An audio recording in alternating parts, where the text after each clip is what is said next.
Well, I already did the first part of this multi-part saga, so let's get into the next part of what if the Arrowverse was Marvel.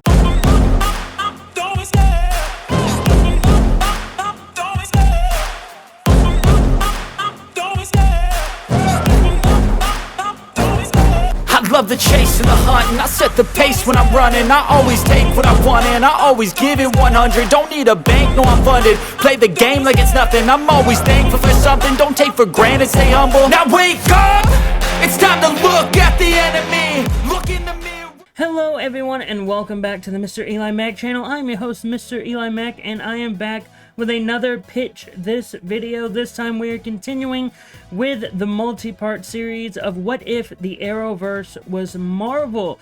I actually did a count on how many episodes this is going to be, and trust me when I say it's going to be a lot. So I'm very much keeping with the every other week format for this. But if you are new to the channel, thank you for coming, and please make sure to hit the like button and subscribe to the channel. That way you can be up to date with all the videos I have here on the channel. Also hit the notification bell. That way you can be notified whenever a new video like this comes your way.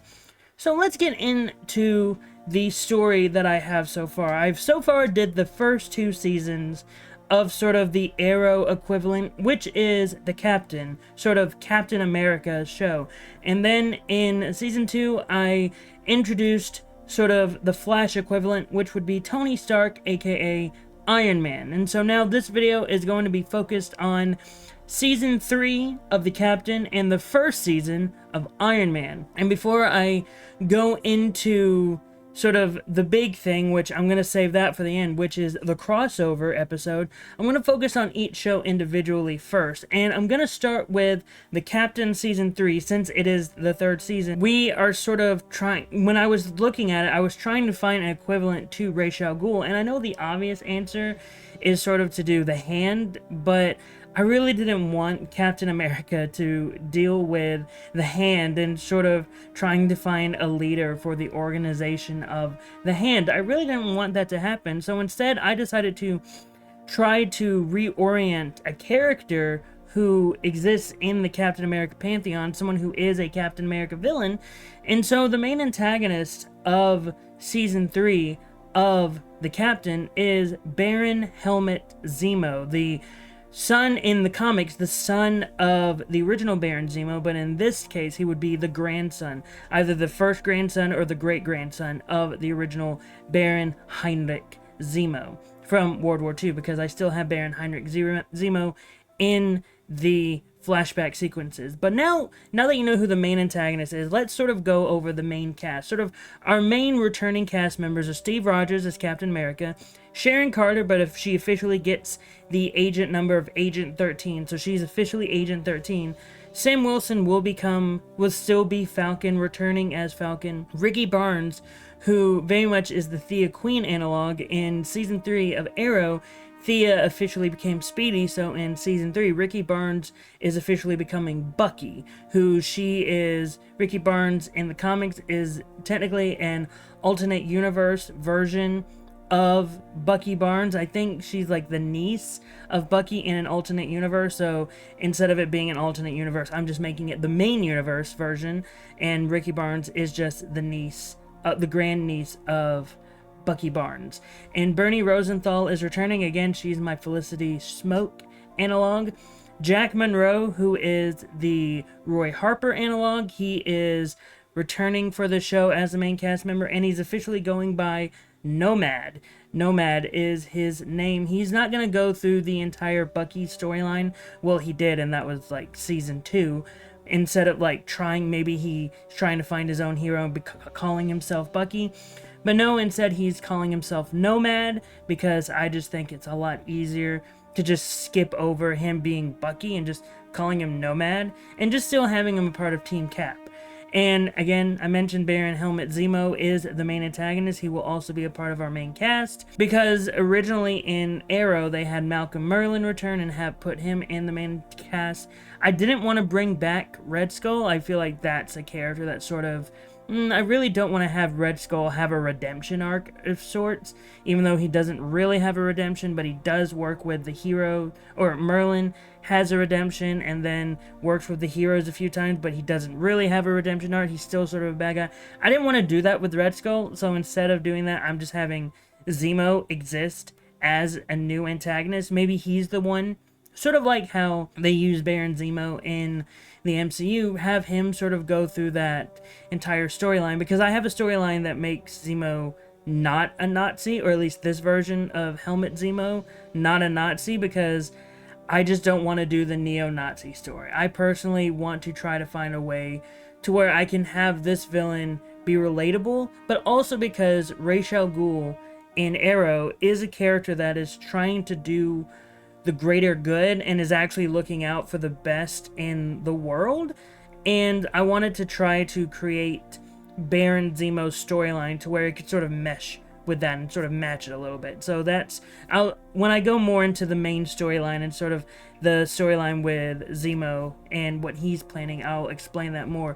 But then the final main cast member returning is, of course, General Nick Fury. And now when we look at the flashbacks during this time, the third year of the war, which would be in this timeline, I want to say it's 1943. I want to say that. But nonetheless, we're still in World War II, and it's Steve Rogers, Peggy Carter, fighting off against Baron Heinrich Zemo, who would die in this flashback. But also he's created this, like, his own super soldier by the name of Wilhelm Loma, aka Masterman. He would be a major threat in this, but this time Steve Rogers is teaming up with a group of heroes, other heroes, namely Lord James Falsworth, aka Union Jack, Jim Hammond, aka the original Human Torch, and Thomas Raymond, aka Toro, the sidekick to Jim Hammond's, or to Human Torch. So I'm very much creating the Invaders. So we're getting sort of a look into sort of Steve Rogers working with a team. And some of the recurring characters that are in this season are Natasha Romanoff, Black Widow, who was my Sarah Lance analog. I'm not killing her though. I don't want to kill off Black Widow in this grander story. I want her to still be around because I have plans for what I'm going to do for the Legends of Tomorrow story. She doesn't really go into those plans, but when we get there, I'll tell you. Also, Layla Taylor will be returning, the Lila Michaels analog, the love interest to Sam. Mother Knight, Susan Scarborough, who, again, is sort of someone that worked with Red Skull a lot in the comics. She's continuing to be a recurring antagonist. She's very much the China White analog, where she just pops up in every single season. Valentina Allegra de Fontaine will be returning. Again, she's the Amanda Waller analog. But then we have sort of, this is when we sort of get the idea of like, oh, this is sort of the direction we're going. Because I have Nathan Garrett, aka Black Knight, appearing in the show. Melissa Gold, aka Songbird, Eric Jostin, aka Goliath, and Rita Demara, aka Yellow Jacket. They are all sort of characters that will be working with Baron Zemo in this story, and I'm sort of having it to where Baron Zemo is, his entire thing is, he's the main antagonist and the leaders of an organization called the Masters, which is just my way of saying the Masters of Evil are the main antagonists of this season, but it's mainly just Baron Zemo, and they just happen to be like heads of their own sects of the areas of the show, of the organization, and they're a henchman of the Masters. But then we're also going to get introduced to two other heroes in this season, which are Janet Van Dyne, aka the Wasp, and Hank Pym, aka Ant-Man. I very much wanted to establish them in this show because this is also the show that, or this is also the season that introduces Ray Palmer, aka the Atom. So I wanted to find the Atom analog, which is Ant-Man, and so I'm just introducing Janet Van Dyne and Hank Pym. And sort of, if you've noticed so far, and I didn't realize this until now, or at least when I started writing it all out, that I have Steve Rogers, I just recently introduced Tony Stark, Natasha Romanoff exists, Janet Van Dyne, Hank Pym exists, so it's sort of like, oh, the Avengers are sort of existing. So we'll see what happens with that. But also, I wanted to introduce another character in this season of the Captain, and I believe I have him being like, he is I can't remember exactly who he is. Oh, I think he might be the Ted Garrett analog. I'm not 100% sure. I can't remember, to be honest, but I'm introducing John Walker, aka US Agent, mainly because I wanted to have that darker Captain America exist in the show, and I very much wanted him to be sort of a major player in this, trying to exact his own justice. And he's someone that's working for Valentina Allegra Fontaine. That's who he's mainly speaking to, whereas Steve Rogers is speaking to Nick Fury, US Agent is speaking to Valentina Allegra de Fontaine. Sort of like how it's the MCU currently right now. And overall, the main storyline is that Baron Helmut Zemo introduces himself to Steve Rogers, and he says, "Oh, by the way, I'm the grandson of Baron Heinrich Zemo, one of your old enemies." And Cap is like, "Okay, are we about to fight here?" And Helmut's like, No, I don't want to fight you. I want you to understand that everything that my grandfather did, I vehemently disagree with. He was a despicable human being. I do not agree with any of the stuff that he's done. However, I am a businessman, and I do think that I want to, not however, but it's like, I'm a businessman and I want to try to help people, and I want your help in helping people. I want you to be a part of my organization that I've created called the Masters. And that's sort of where we get into the idea of the Masters sort of being named after Masterman, because the Masters in my brain is sort of like an organization that was an idea that Heinrich Zemo had, but never actually got to put into fruition, whatever that word is, and just trying to organize an organization that of superpowered individuals. And Heinrich Zemo wasn't able to do that, but Helmut Zemo is able to do that, because now we're in sort of the renaissance of superpowered beings, and so Helmut Zemo is able to find people to put together this team of the Masters, and he wants Steve Rogers to be a part of it because he's trying to do good. He's trying to stop evil organizations, and I think now I'm like changing in my head that Valentina is one of the people that sort of works with the Masters, but not outright, and sort of US Agent is sort of in there as a mole for like everything that's happening. And so this is also sort of the season of Captain America very much trying to take down Baron Zemo and the Masters alone, and slowly realizing that he really needs more of a team. He has his own like close-knit team, but he's beginning to realize in this season, like, oh, I need a team. Like, I can't do this alone. Like, in the 40s,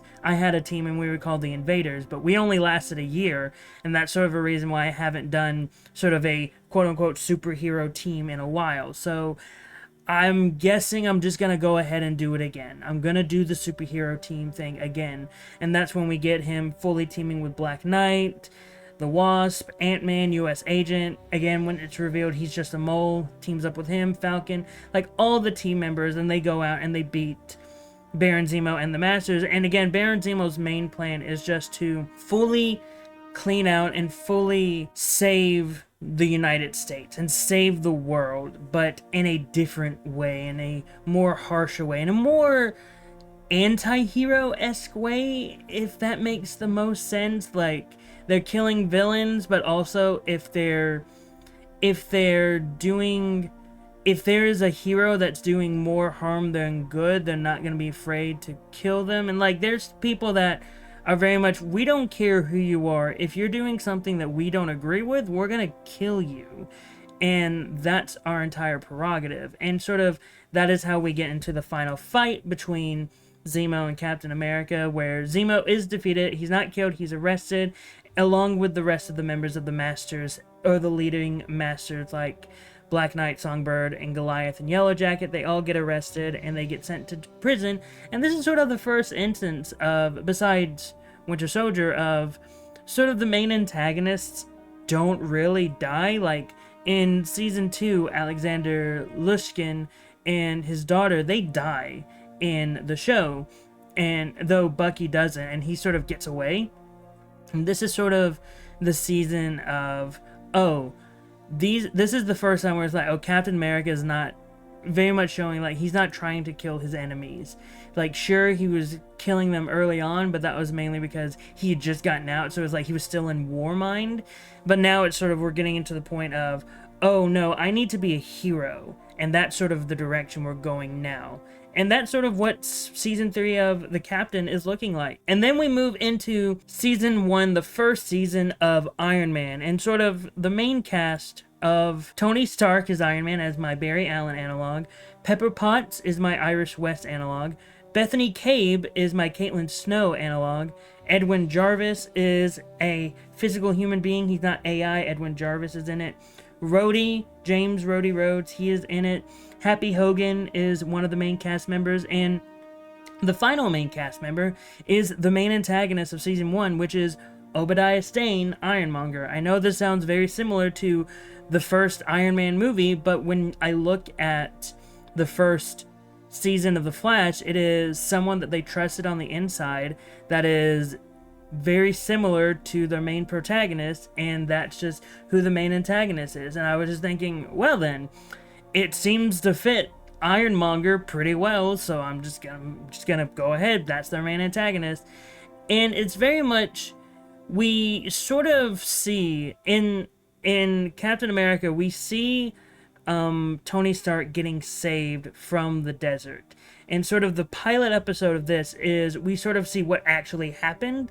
We sort of get the origin of Iron Man in like the first 15 minutes. It's like Act 1. That is what Act 1 of the episode is. And then the rest is just, okay, we're picking up now, set after the second season of The Captain, and we're diving into him fully becoming Iron Man, like creating the suit, and we're building that rivalry of Obadiah Stane is upset that Tony has the company. Basic thing, you know, Iron Man 1, the movie, the villain plotline, take that, flesh it out a little bit more, and give more reasons to why Obadiah Stane hates Tony, and then that's the villain plot of season 1 of Iron Man. I mean, that's the best way I can describe it.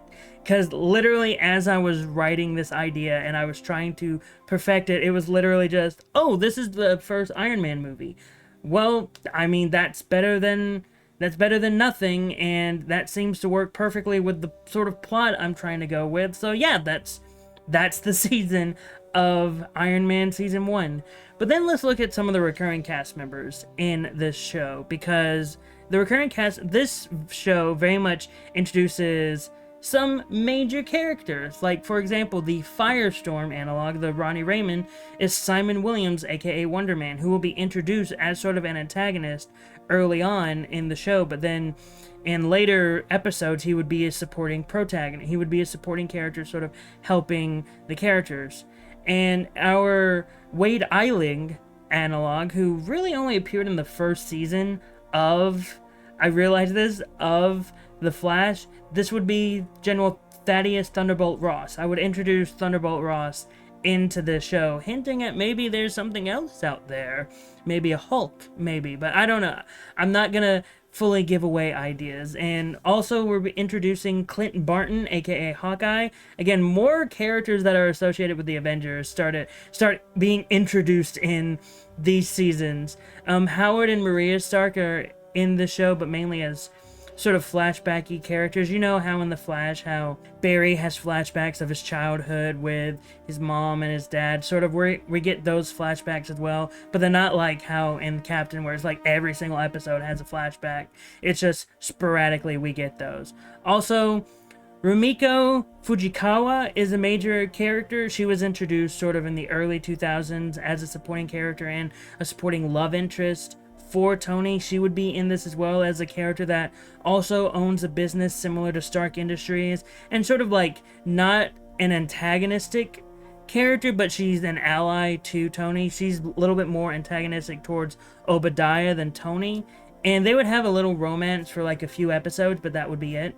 Another character that I would introduce in as a recurring character is Anton Vanko, aka Crimson Dynamo. He would be a recurring antagonist for the first season of Iron Man, and sort of be like the Captain Cold analog, where it's like, look, I hate you, but I'm also gonna respect you because I made this armor myself and you made that armor yourself, so I respect you, but you're also bad person. And that's sort of the dynamic they're gonna have. And then the final supporting recurring character I'm introducing is Michael O'Brien, who is sort of working under Happy Hogan, because Happy is sort of the head of security, and Michael O'Brien, who becomes a character known as the Guardsman, he is someone that works under Happy as sort of a security guard for Tony Stark. And that's just sort of the characters that get introduced. And that's, again, season 1 of Iron Man is basically a fleshed out, a more fleshed out version of the first Iron Man movie, where we will get Ironmonger, but we won't say, oh, this is Ironmonger.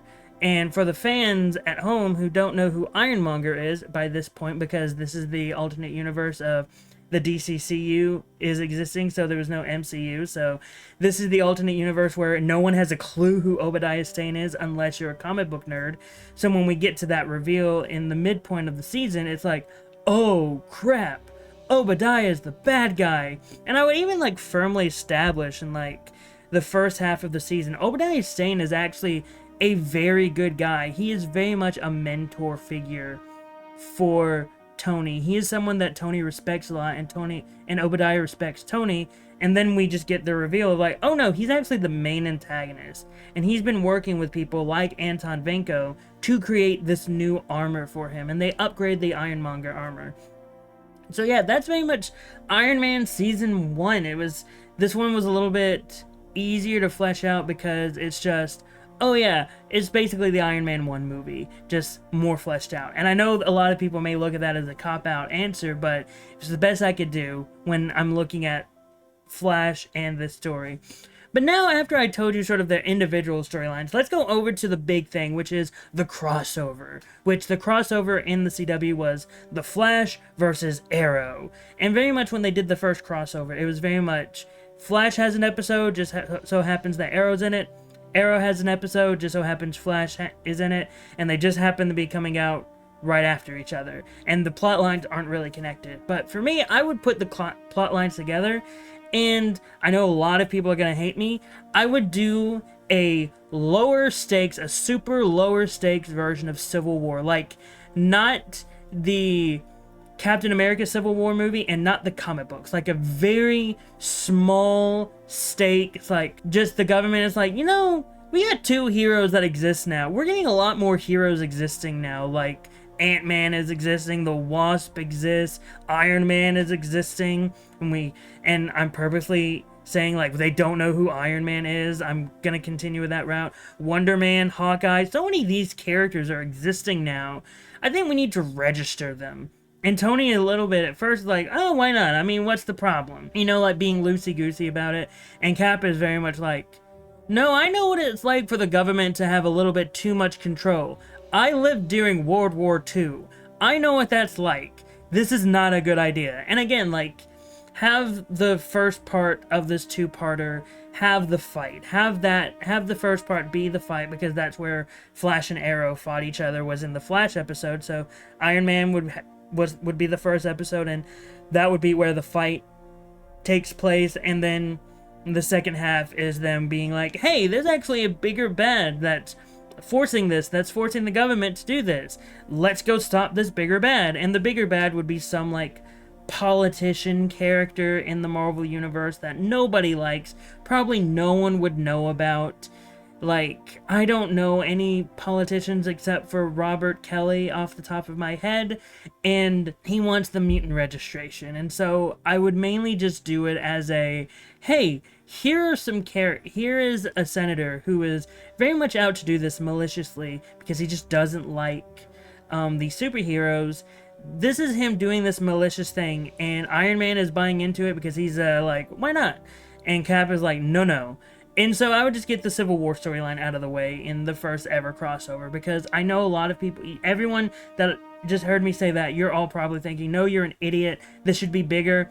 I don't want it to be bigger.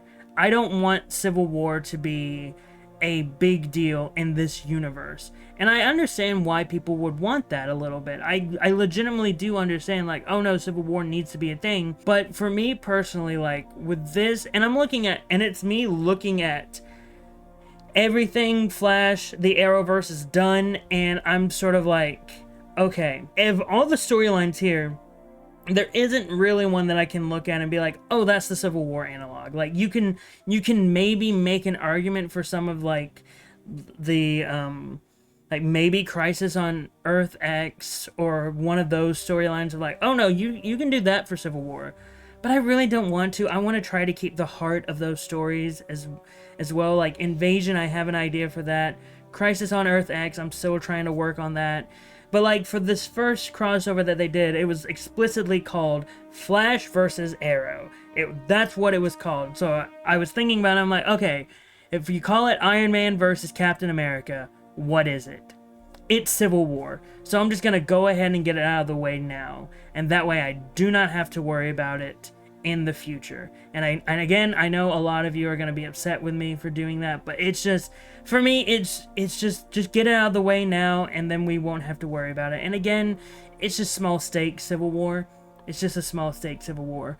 But anyway, those are my thoughts. That's what I would do with Captain America Season 3 and Iron Man Season 1 and the crossover of Iron Man versus Captain America, aka Civil War. What are your thoughts on the idea? Did you like him? Did you hate him? Were you indifferent to it? Whatever your thoughts, post them in the comments down below. I love hearing your reactions. I've been loving hearing a lot of your feedback to this series and to just other videos in general.